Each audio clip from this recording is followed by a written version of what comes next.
Howdy there, y'all. Welcome back and happy Skewsday to you. It is January 25th, 2022. I'm Trey Crowder, and that's Mark Agee. What's up, Mark? What's up, Trey? I don't know if you saw today's big political news. Nancy Pelosi announced she's going to run again at the age of 81. I guess she really hates her fucking grandkids, is my only takeaway. I Yeah. never want to see my family again. And JD Vance got the coveted Marjorie Taylor Greene endorsement.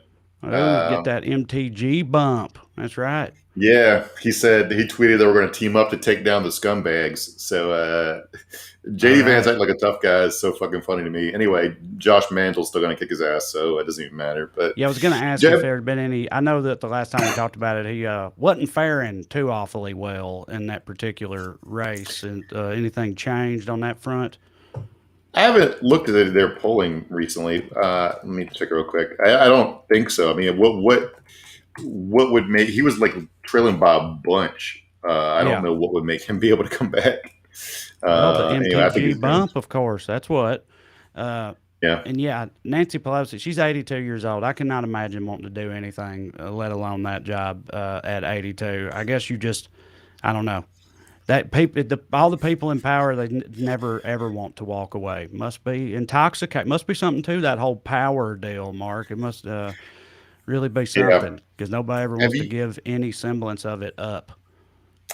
have you ever? Yeah, I saw somebody say it was a bad idea, and then a bunch of people on Twitter calling them ageist. So we're in a good place.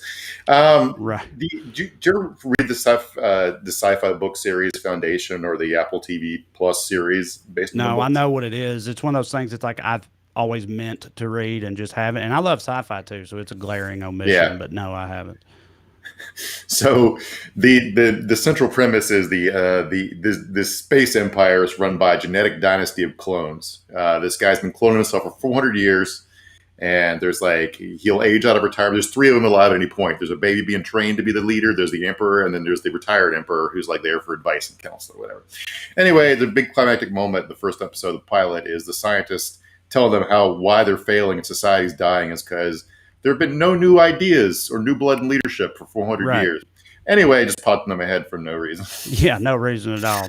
Doesn't seem particularly relevant, but yeah, you're just Yeah. throwing it out there. Yeah, no, man, I don't know. I mean, just yeah, people making decisions for the future that have less of a future than most of the rest of us, just statistically Yeah. speaking. So, I'm Mm-hmm. not saying we can't have no octogenarians in Congress ever. I guess, although I don't know, maybe there should be some kind of age limit, but we should just have more not super old people in Congress as well. You know, a diverse representation, perhaps more than like four that are around our age. Would be nice. But Especially a leadership class that takes loss after loss after loss after loss after loss. It's not like they right, have like, it's not like Bill Belichick refusing to retire.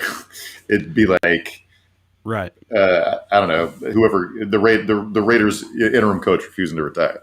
yeah. Yeah, Yeah. well, what are you going to do?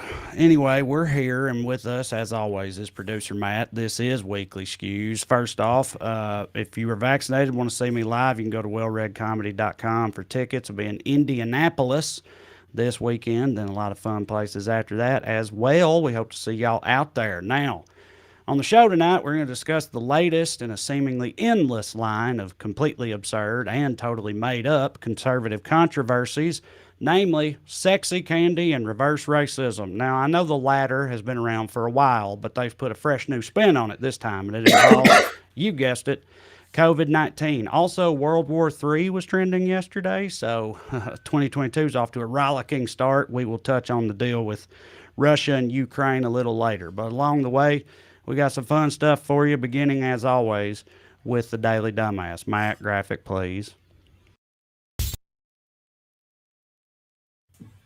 Now, tonight's honoree, and what I think may be the first time in Skew's history, was actually not selected by any one of us here at the Skews. No, tonight's DD comes straight from the White House.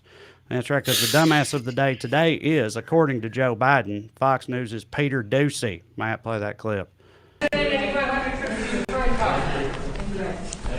Would you take President Biden away from that?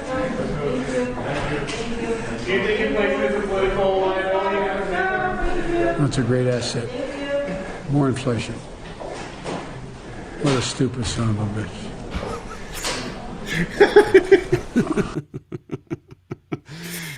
This is the part of Biden that really hits for me is like he occasionally forgets he is on a hot mic. I mean, maybe he doesn't care he's on a hot mic, but he just like he says swear words like a normal person.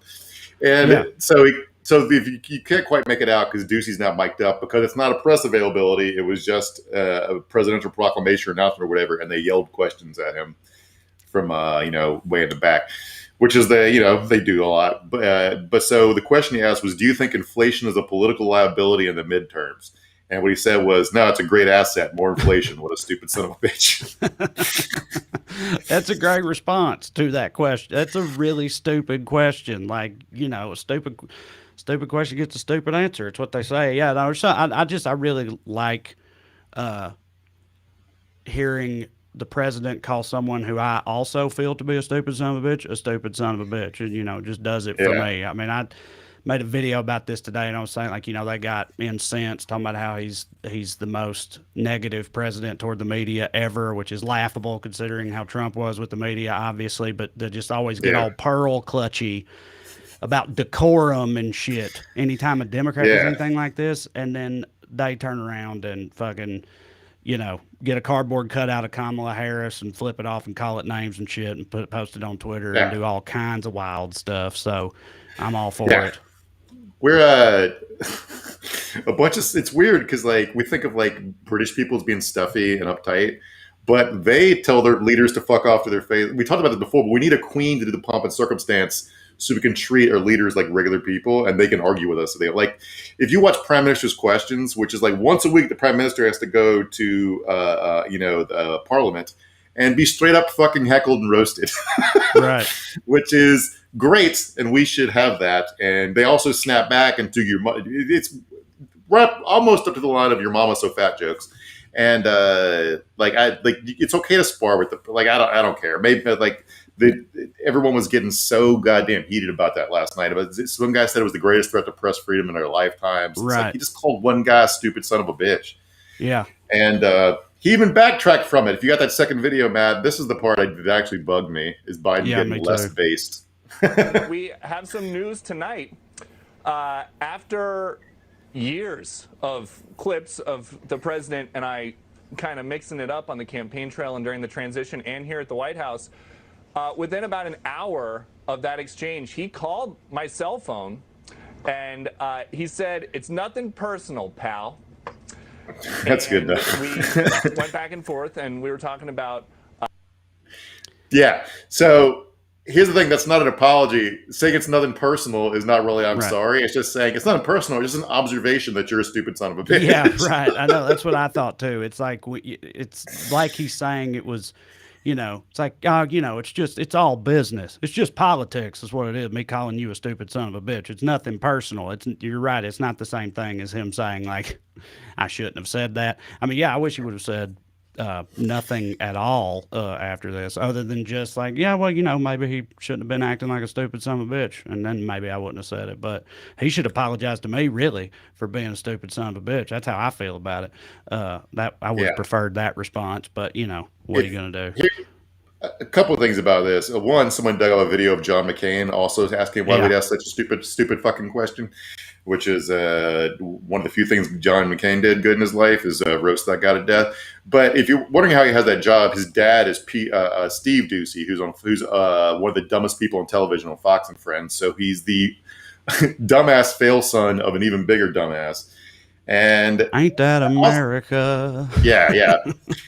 So this is like sort of example A of why, exhibit A of why everyone hates the Washington media. One, the pearl clutching over a nothing incident that's just marginally funny. And we all deal with rougher conflicts in our day-to-day life at work and everything all the time. We're adults. And two, the question itself is fucking stupid on a lot of reasons. One, the answer is obvious, and you know the president doesn't want there to be more inflation. Two, why are you framing the problem with inflation as if the main thing is the Democrats lose the House? Because that will be a side effect of things like people not being able to afford milk for their kids or tires for their car. That seems like the main. No, it's a very Yeah, stupid question. Yeah, because again, yeah, like, I mean, exactly what Biden said. It's like, no, it's an asset, you dipshit. yeah, Like, of yeah. course it is. Why even ask that? You know? Do you have any plan to fight inflation? Would be an actual question. Right. Even then, it's like, yeah, we're doing it. We're doing everything we can, but I can't make microchips from China up here. So I don't know what the fuck to tell you. I can't. We're gonna talk about Ukraine later, but I can't make Russia stop holding back natural gas. I can't uncollapse Venezuelan society. I can't. These are not things the United States president has a button to push to do. So I don't know. It's Yeah. all wild. Yeah. No, well, he a dumb son of a bitch. So our first honorable mention tonight for Daily Dumbass is actually our wives, Mark and I's wives, for never once disavowing us on Twitter when they had the We deserve it. opportunity. So Yeah. Robert F. Kennedy Jr. did the thing they love to do so much, and that was compare their situation with mandates to the Holocaust. But we're super hot right now comparing that shit to the Holocaust. And he said, at least in Nazi Germany, you could hide somewhere like Anne Frank in her attic. So really, he's saying, I would argue that Anne Frank had it way better than we have it right now with the mandates in this country. Seems to me what he's saying. So anyway, his wife, She's had to Cheryl- stay indoors. We're having to stay indoors. Yeah, you could it's pretty see- much. You Yeah. can see the parallels there. His wife, Cheryl Hines from Curb Your Enthusiasm, then had to take to Twitter to make it clear. She says, my husband's reference to Anne Frank at a mandate rally in D.C. was reprehensible and insensitive. The atrocities that millions endured during the Holocaust should never be compared to anyone or anything.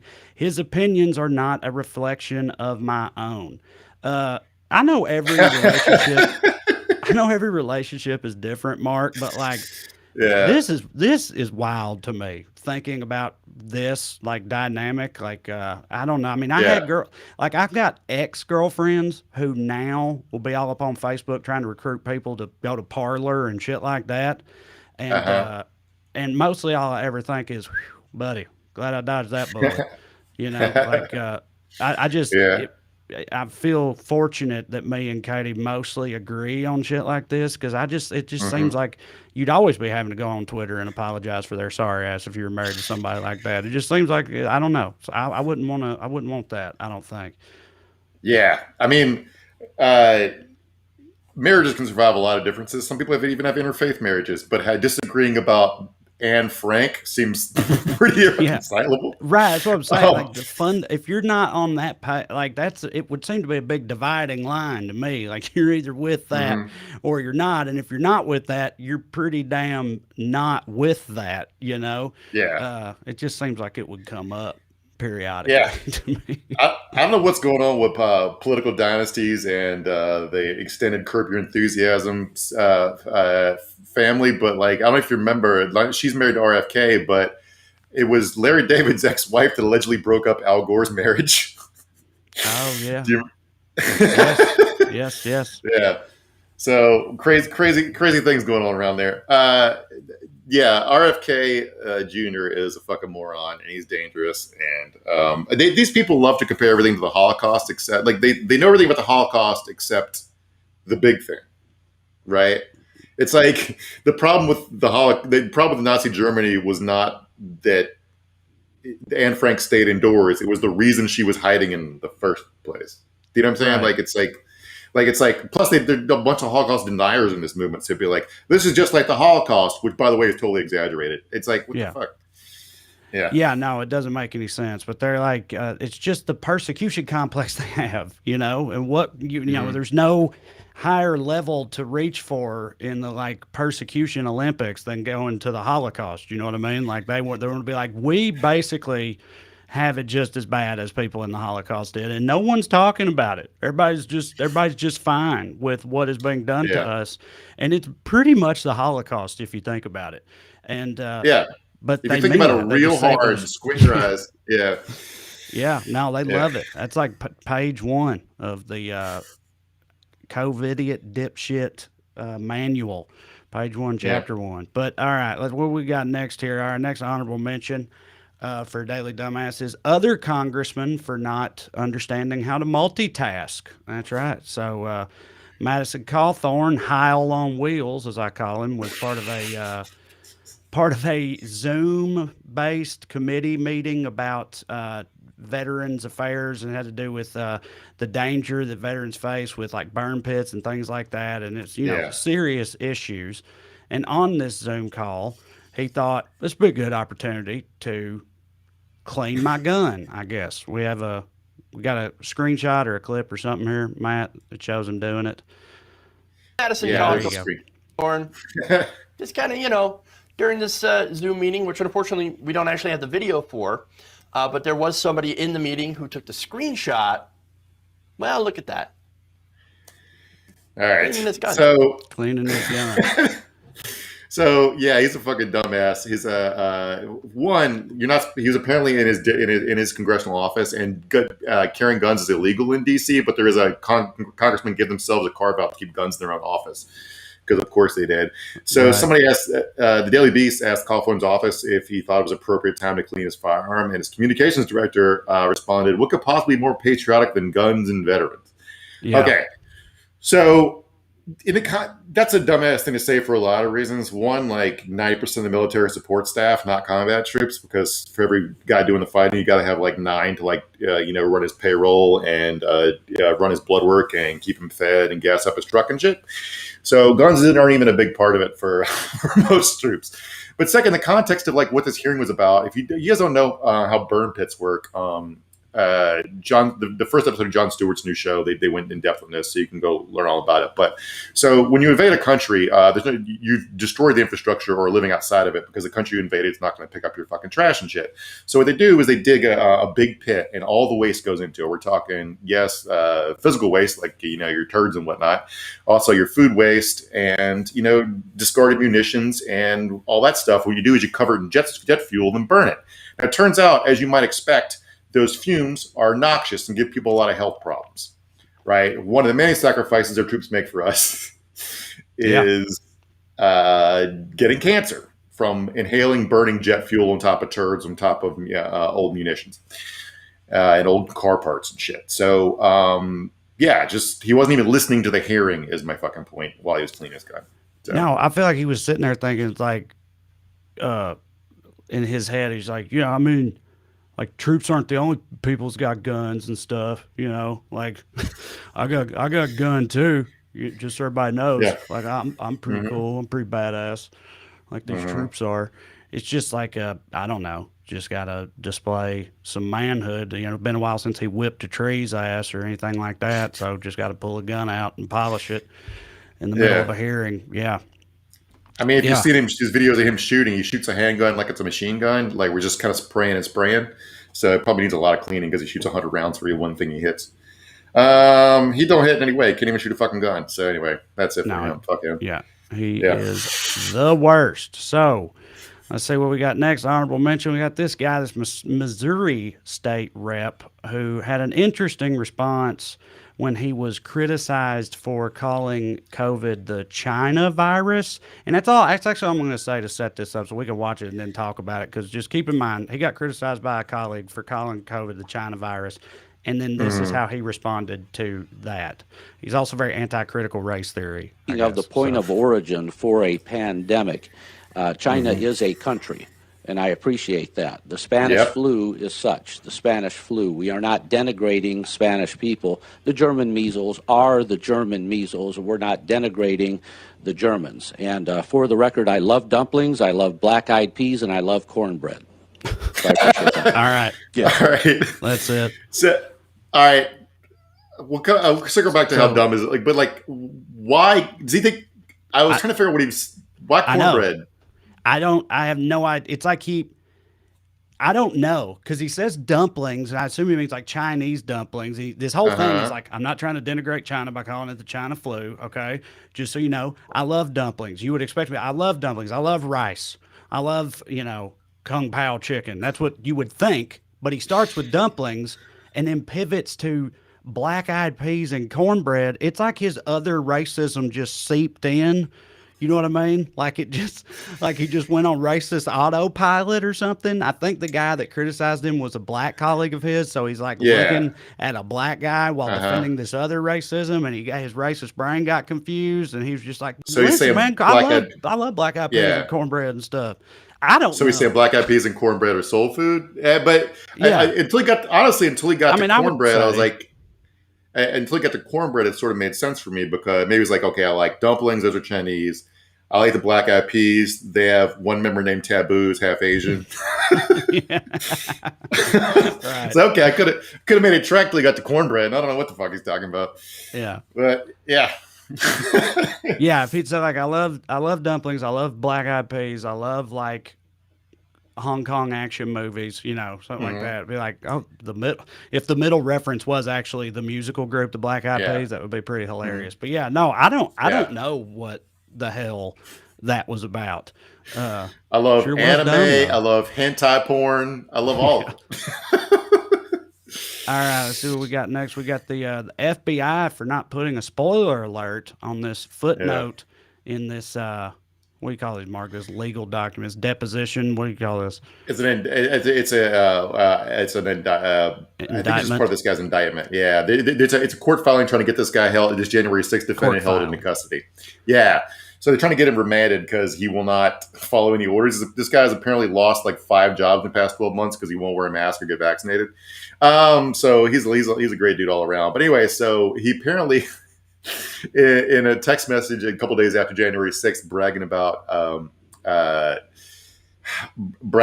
invading the Capitol, he tweeted about choosing violence, and so apparently the FBI took this to be a reference to the Game of Thrones episode where Cersei, and spoiler alert, if you haven't seen this episode from 5 years ago, she blows up the Sept with all her political and religious enemies in it, using what do you call it, the green wildfire stuff or whatever. Wildfire, yeah. Yeah. So anyways, the FBI had this super long footnote explaining who Cersei Lannister is and whether in the context about she killed all her political enemies. And it's just extreme. Like, okay, he chose violence. I don't think it needs any further explanation, but yeah. So actually, I didn't even realize if this is the origin of it. I know like blank blank chose violence is like a meme on the internet. Like it pops up a lot. Like if on sports subreddits and stuff, if somebody just trashes the Detroit Lions out of nowhere, the top comment will be like, "This dude really just woke up and chose violence, huh?" And it's just like that type of thing. So I didn't even know it originated with Game of Thrones, but either way, like that dude, right after having been at the Capitol saying he chose violence, I agree with the FBI. It's disconcerting. It's not a good look, but I don't know they had to go into this whole world building Game of Thrones context stuff that they did here. But, we got. I think it's where they chose violence meme. I've seen that meme too. I think it's like sort of escaped its original context. Like it's like how people use Stan now, like Stan culture. Right. In common parlance, and I don't think half the people know it, using it know it comes from the Eminem song. So yeah, it's just well. Okay, next up, I think this is see here. Yeah, I believe this is the last one before we move on, and that is last honorable mention: gigantic vaginas for not being sufficiently pro-coup. What? Hopefully, it makes sense in a minute. So the leader of the Oath Keepers went on a podcast and didn't know that they were still recording. He thought they were at break, and he started talking about Donald Trump, right? So if you have that, Matt, just played that part of it. This is Stuart Rhodes. You and Oath Keepers and how it's going and how it built up or not during Trump, and now that Trump's gone, and what do you think Trump's going to be doing? What's the inside scoop on? He's just going to go golfing, or Trump is the giant vagina. That's what I think. I think Trump is a blowhard. He just wanted to be president and isn't going to do shit. Between you and me, he's not doing a damn thing. We're recording, so don't be. We're recording. Oh, I thought you said we were on break. We are, but that doesn't mean we don't record. Oh, for crying! You're worse than the fucking NSA. It's in every freak. The panic in his voice, he realized he was still on mic is like fantastic. Gotta love a hot mic moment, man. We've had a couple of them now, but but it was telling because I didn't realize that context when I first listened to it. I didn't understand that he thought he wasn't being recorded, So like for him to just be like, yeah, fuck Trump. Trump sucks. But then you could tell that it's a oh shit moment for him when he realizes that's actually being recorded because, they're still not supposed to say that. And I just wonder how many of them have that going on up here at this point, Well, I don't know if you remember, even during the 2016 election, Steve Bannon was openly saying that Trump's just a blunt instrument. This guy was trying to install Trump as a dictator and is saying basically Trump's beside the point. Right. It's like the move. It's sort of a exhibit A of how much bigger the Trumpist movement is than Trump, and how he just sort of is an employee of it, not really the leader of it. Right. So it's just, they all just work there, man. I don't know. It's fucking crazy. Good times. That's fucking crazy.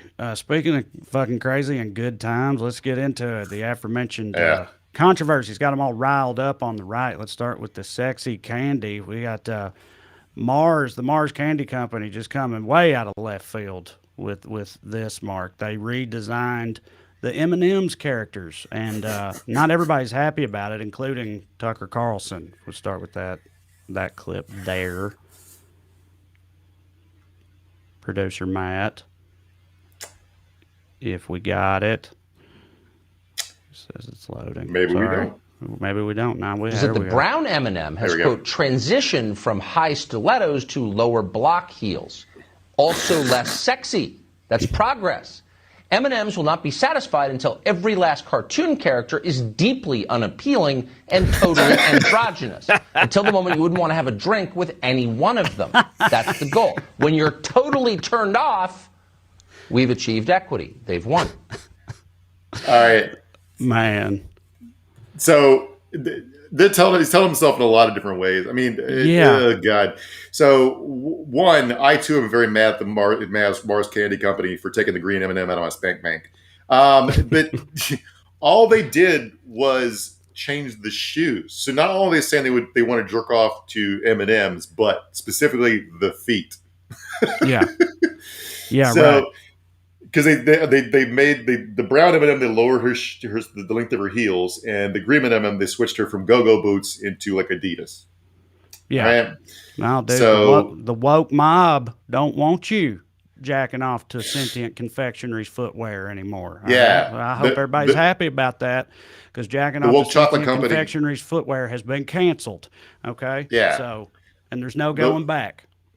The woke candy company just won a Supreme Court case to have the right to have child slaves in its supply chain. I wondered if you were going to bring. I figured you were going to bring that up because I was going to ask you about it if you didn't. I know there's like, so what is Mars really doing? Are they really just like? I mean, a whole lot of coverage on this, right? Are they just trying to like just stir up anything to make their brand more relevant? Or like, yes, they've been under fire recently for fucking child slavery in the Ivory Coast. So like, this sure is a nice distraction from child slavery. People talking about wanting to jerk off to our characters' feet.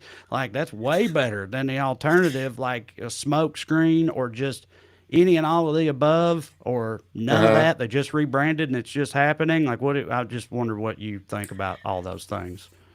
So I read an article by somebody who used to work in advertising or explaining how stuff works, because I really don't. I've worked on like one or two advertising projects, but nothing like I'm nowhere near an expert. But so you would have a vague idea you want to rebrand, and they're like Mars. The M&Ms have had these mascots since 1956, I think I saw. Mm-hmm. So they've gone through a couple different iterations. They're just like, we want to do a rebrand. Also, it's worth pointing out the Super Bowl's in 2 weeks. They may be gearing up to launch a new Super Bowl ad campaign. Right.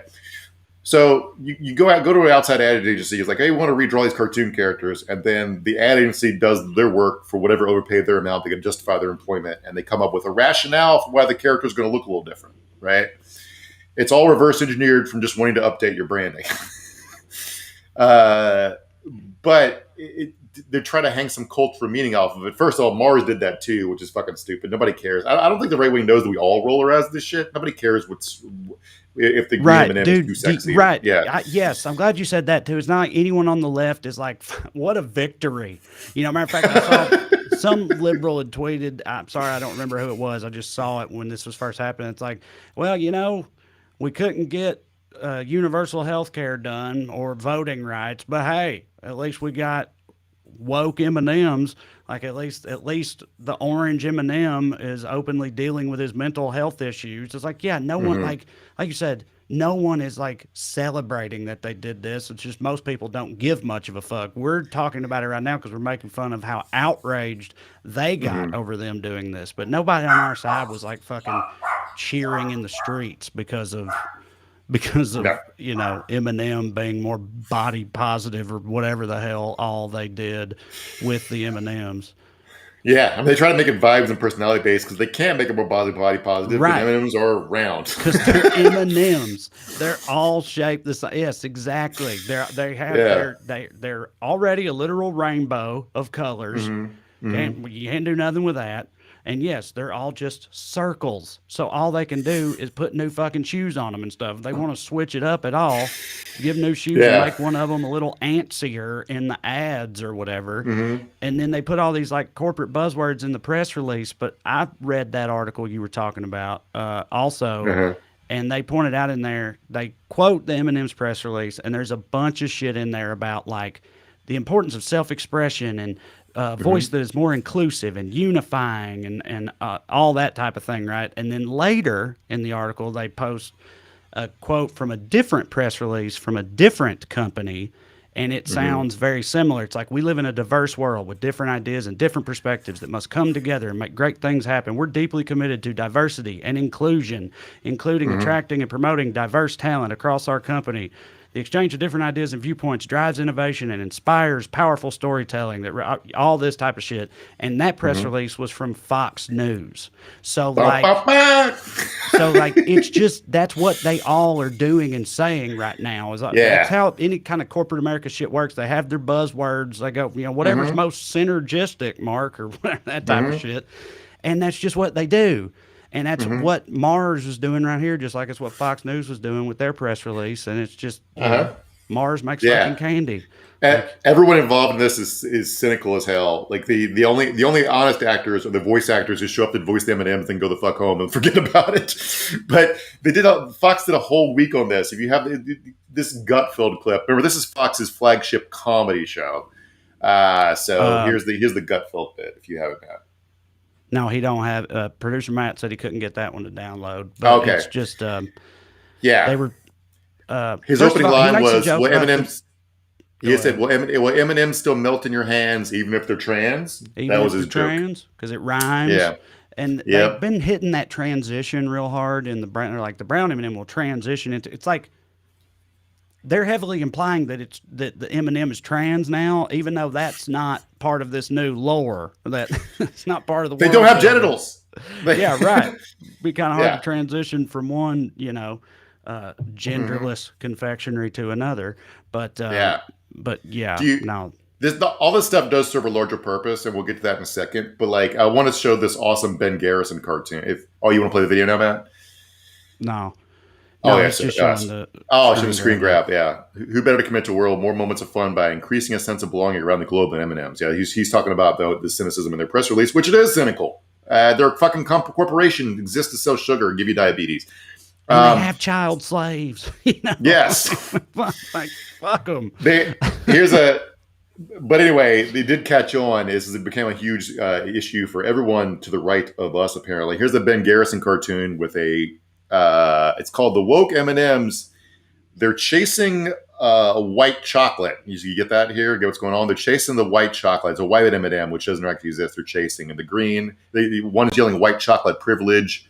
The blue M&M saying melt bigot while carrying a torch. You got a red M&M with a pitchfork. I guess that means he's the devil now. And the green one's got a bat. And he did leave the high heels on the green M&M, which that's the one with the go-go boots. He even got that wrong. So the whole thing's fucking ridiculous. But anyway, that's so funny. white chocolate privilege is sort of like what you do is you keep people riled up and make them feel like they're being oppressed by their own culture. Right. So all the papaws get mad at this shit. Yes. So then and when it transitions to real politics, it looks more like this. If you throw out that Politico headline, Matt, throw it. This is from today. Right. GOP says Democrats' virus drug guidance is anti-white. Now, you might have heard Trump say at a rally last week that they're only giving the vaccines to, people of color. They're discriminating against white people, which may or may not be a good way to get them to go take the vaccine if they think brown people are taking it from them. So maybe that's maybe Right. he's being benevolent there. Yeah. But so there's a little bit of truth, but that is not a little bit of truth in the fact that it's anti-white. So the FDA's guidance, again, it's important to point out these are non-binding recommendations. For the monoclonal antibody treatment, the only one that works against Omicron is called Sotrovimab. I don't know why I can't fucking name drugs something like George or some shit.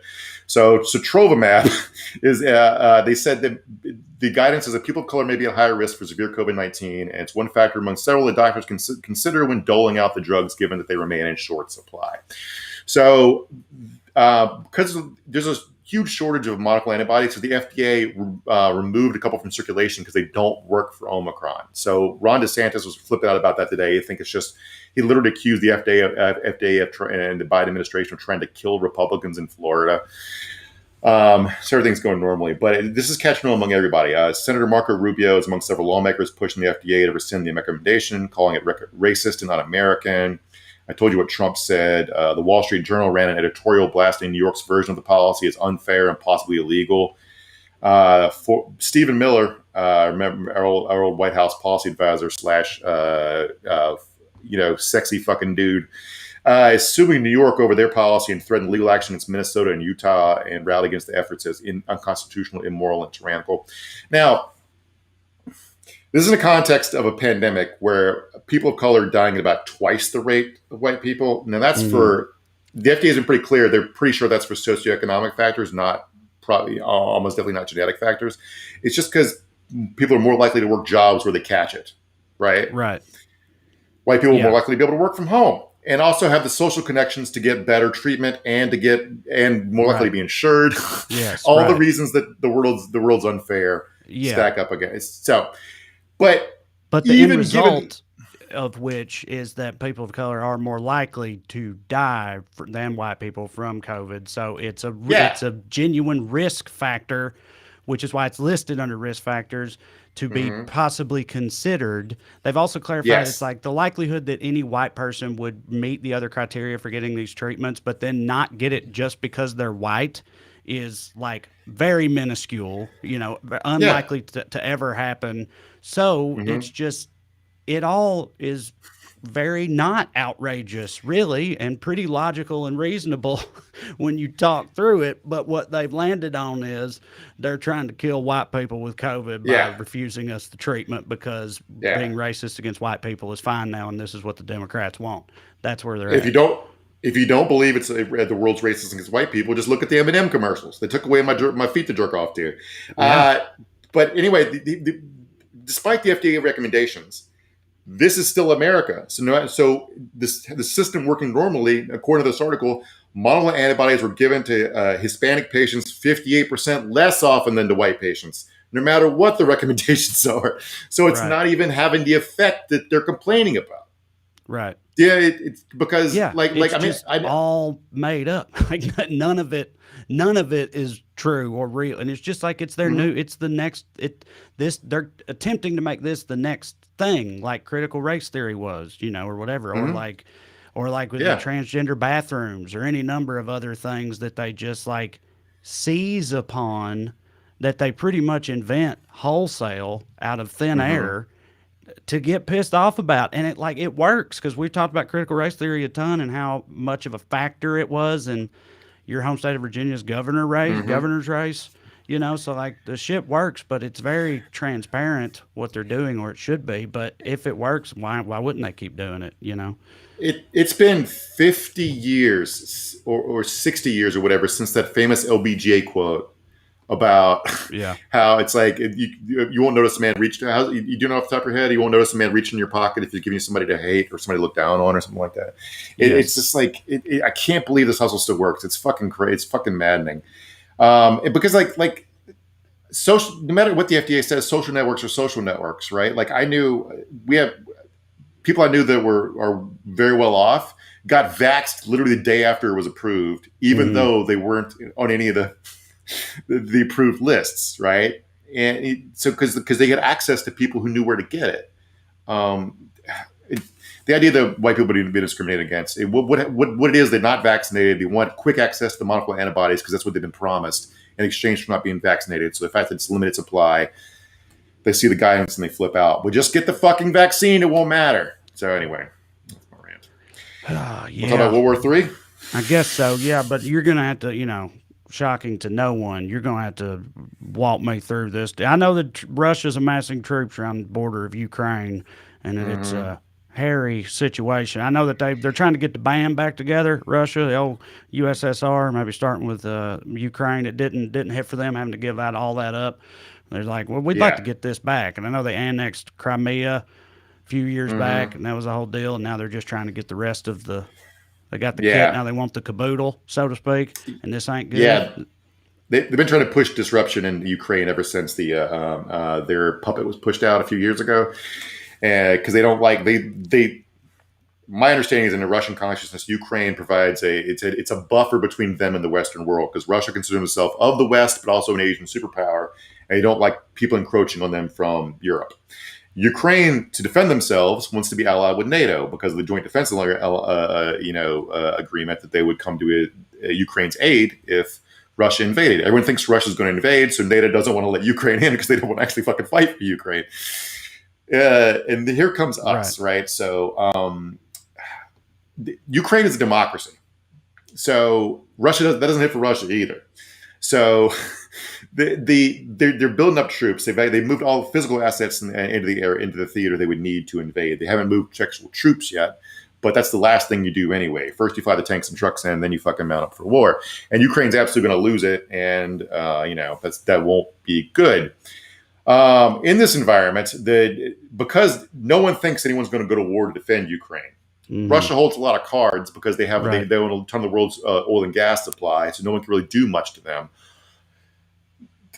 We're between a rock and a hard place. So pretty much all we have the option we have is like sanctions and shit. Anyway, even the sanctions, people are sword rattling the little bit that Biden is doing. Like we sold them some more weapons and stuff. But here, I hate to go back to Tucker Carlson, but he sums up the fucking how ununited we are to even stand up for democracy against an invading despot like Russia. Play that Tucker Carlson video, man. Wait a second. Why is it disloyal to side with Russia, but loyal to side with Ukraine? They're both foreign countries that don't care anything about the United States. Kind of strange. All right. So there are a lot of reasons, Tucker. One, again, the aforementioned fact that Ukraine's democracy and Russia is not.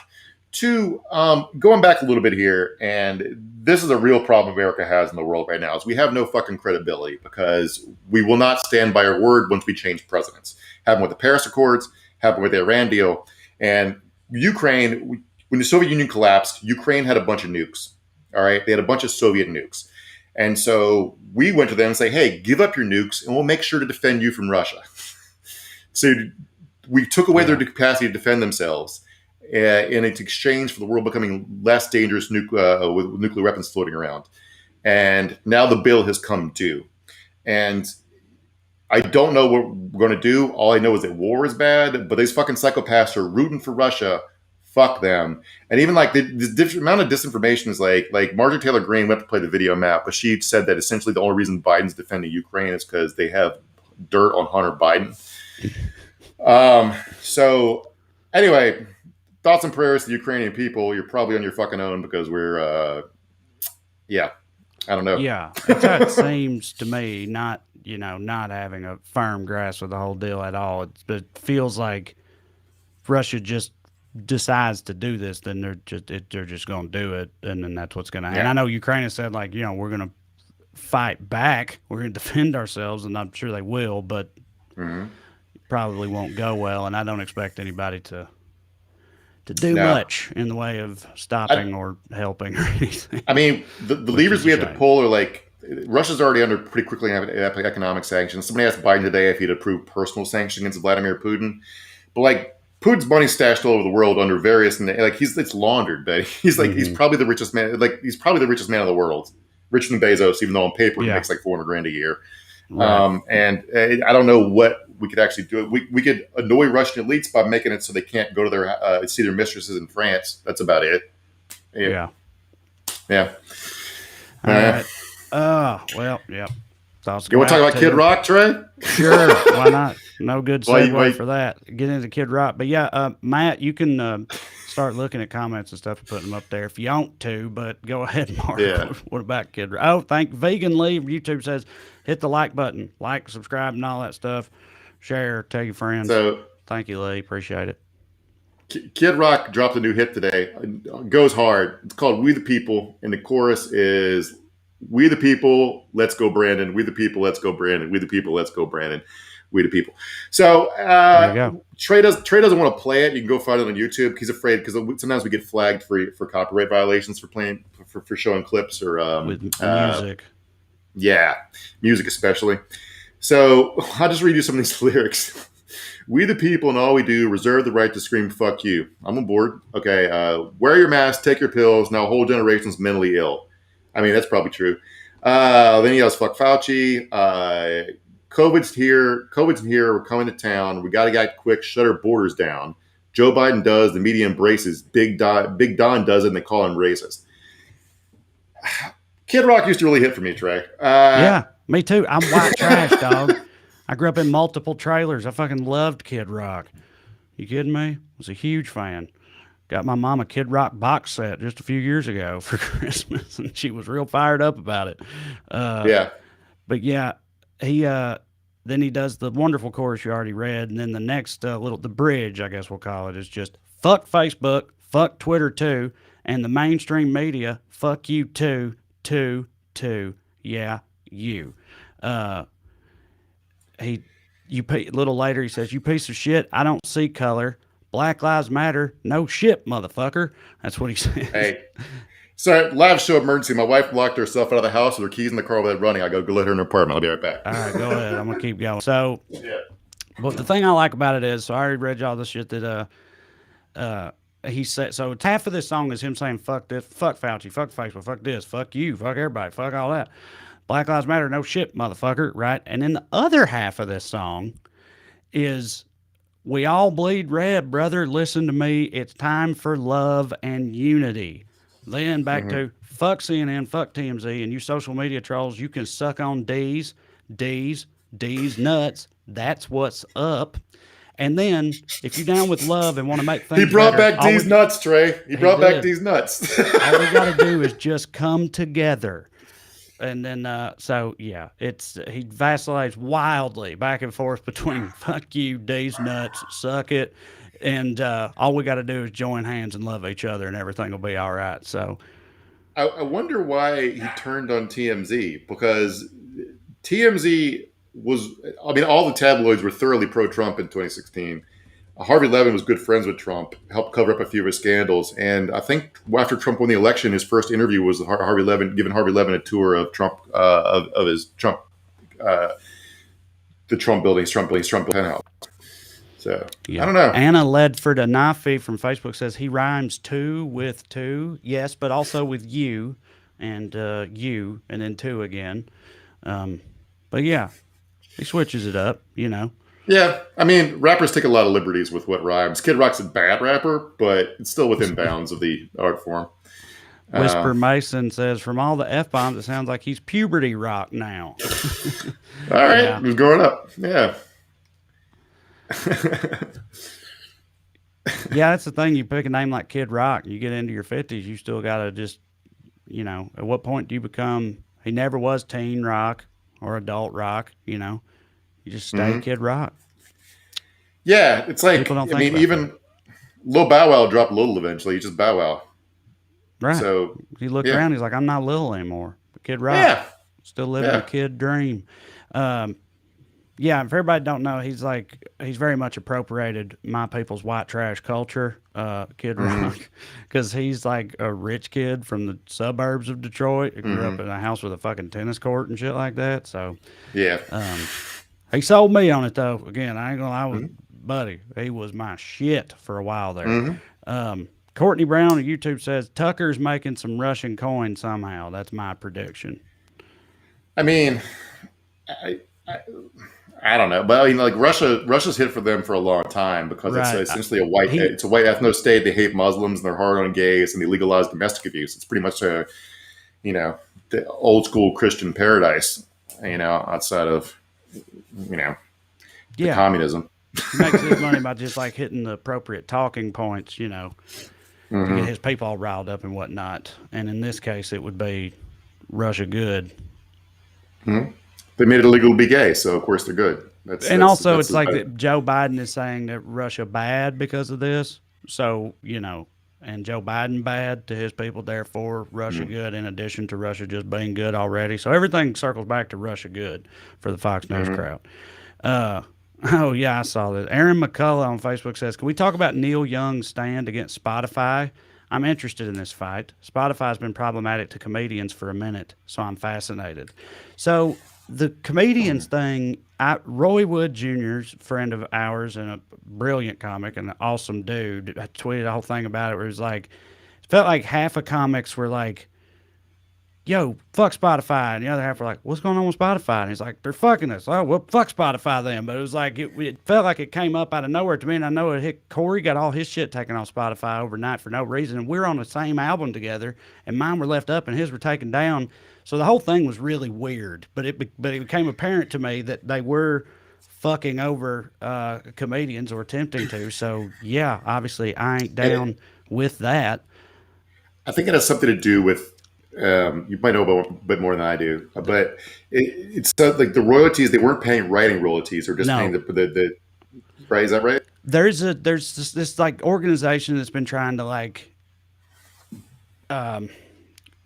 revise the way that like comedians or any kind of like spoken word artists or anything like that gets royalties on these sites like this. And it's a big legal thing. And you're like, all comedians like sign this petition for them. They're trying to address it. And Spotify doesn't want to fuck with that. They're like, no, we'll just fuck the comedian. We're not doing that. So fuck them is what happened. But the Neil Young thing is separate from that because the Neil Young thing I don't think has anything to do with that. Neil Young said Neil Young said he was going to take all his shit off Spotify if they didn't take Joe Rogan off Spotify. Now I feel like, God bless Neil Young, I feel like they probably going to go with Joe Rogan on that one at this stage of the game, I would imagine.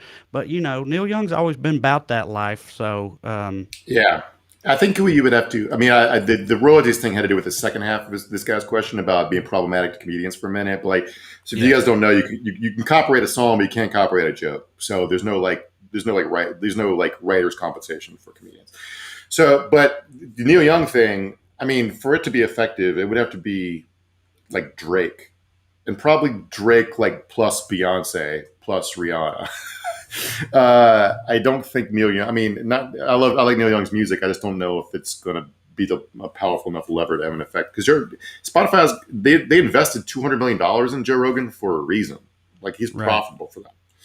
I don't know what they're paying Neil Young, but it's not $200 million. And it ain't like Joe Rogan has become like less relevant or anything since they did that. You know what I mean? I mean, he's in the headlines and shit all the time. They are a corporation, so they're probably feeling pretty good about it. Now, if Neil Young gets all the golden oldies, the classic rock, all of them together, whoever's controlling all the Beatles songs and the Stones, everybody else on there, and they all, agreed with Neil Young, then maybe.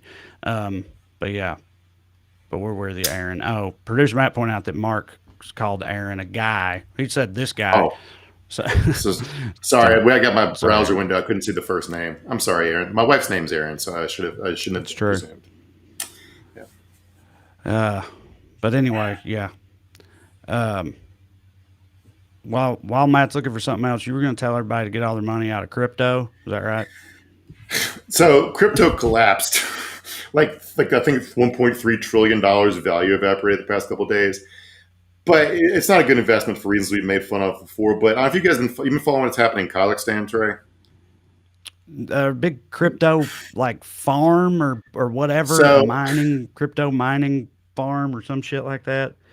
So there's a press blackout right now. Nobody knows really what's happening because a bunch of people took to the streets and the military was deployed to, I don't know, kill them. No one knows.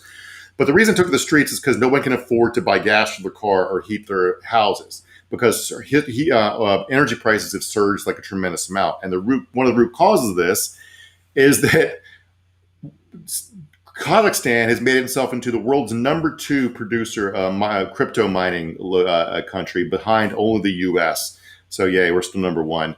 But they're eating up like 10% of the country's power grid. So one of the reasons people can't afford to fucking heat their houses is because these like fly-by-night crypto operations that the government has recruited to try to drum up revenue. And if you don't know, Kazakhstan's run by this fucking, it's a kleptocracy run by a dictator. So yeah, it's evil all around. Like even if the environmental impacts, the pointlessness of it, the scamming aspect of it. We made fun of Matt Damon last week because they that crypto.com got hacked and like $13 million or whatever. It just disappeared. This is a Ponzi scam stacked on top of a pyramid scheme, stacked on top of just wish casting. It's just wishing.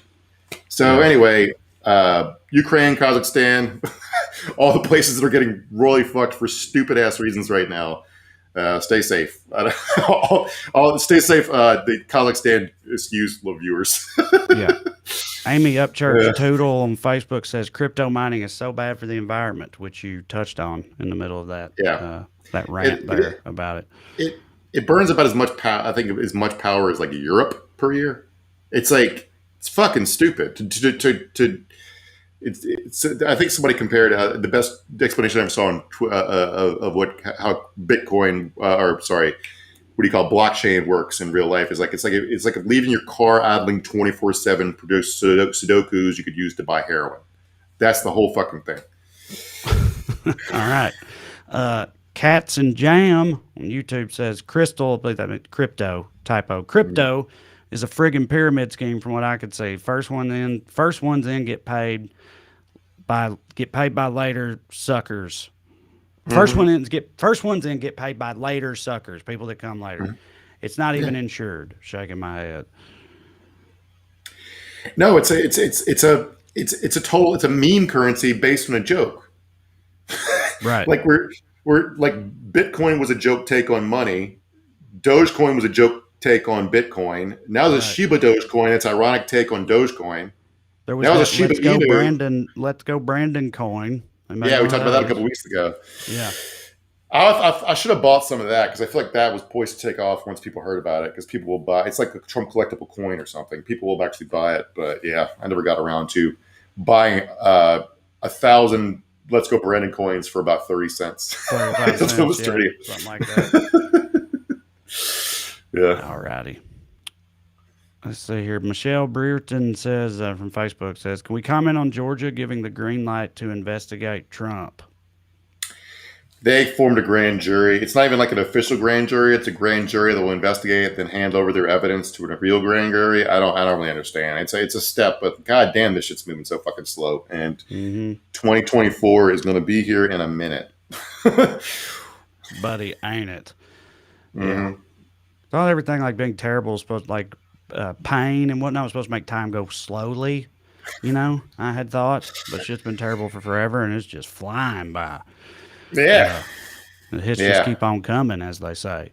You only do 2 days, Trey, the day you go in, the day you come out. That's right, buddy. So, once again, remind you, like, subscribe, all that stuff. Tell your mom and them we appreciate it. You can go to wellreadcomedy.com if you want some tickets to see me and Corey and Drew live. We got some good days coming up this spring. We'll be in Indianapolis this weekend. We'll see y'all there, hopefully. And you can go to weeklyskews.com if you want to and get you a shirt that producer Matt drummed up for us there. So, yeah, that's pretty much it. We love y'all, and we hope to see you back next Skewsday. We'll be right here, same time, same virtual place. See you.